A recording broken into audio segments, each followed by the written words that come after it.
sense because it's in a predominantly Indian area. You know, it makes sense. Children of the same area would go into the same school. That's why in the beginning I went to a Catholic school because that's what we could afford. It's the area that's next to a Catholic school, you know. And then, you know, Kamlesh Patni happened, and then suddenly we're in a school that, you know, that can give, that has other Indians who can afford a little bit more. Hey, shout out to Brother Paul. You know, and then the borders of Kenya and Somalia get faded, and suddenly it's a Somali school, and we have to go to USIU, you know, because you have to maintain our distance.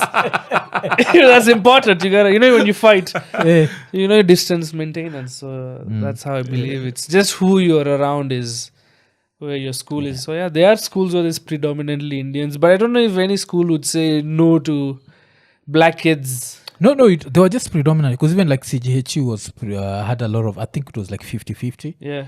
Kenyan kids and by real Indian, like the ones who wakikuja, they have to start learning English from scratch and all that. And and was Nani a hero amongst the Indians? Kama Sisi, Malkiat Singh. I celebrate him, but I think it's a story about him is really not shared among the people of this. Like, this is not a conversation I think Indian families have at home. Oh, you know, Malkit Singh, blah blah. At least not the middle class one. Now, if you are like of that generation, like third, fourth generation, Muindi, you know, there are Muindis who have come here like even before a lot of local tribes. Like this I'm saying very controversial things, but they're so old here. They came with like the Arab ships in Mombasa. You know, and you're like, wait, you guys have been here this long? They're like, yeah.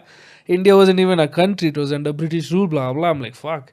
So yeah, they are Indians who I think they could probably have conversations about, but I don't think it's a, you know, nobody really talks about him at homes. I think it's mostly just, you know, what's the current government situation, you know, what are tax, how much is petrol, you know, who's sleeping with my daughter, you know, these important things people talk about at home, you know. So visual, how is it like the Indian population?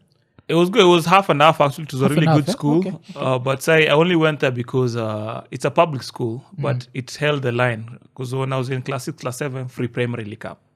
So Daro nilikuwa BD was number 4 in the country. So Daro iligo from kuwa na tukifunga chuo Kibaki kingia president ilikuwa Daro kuna say 40-50.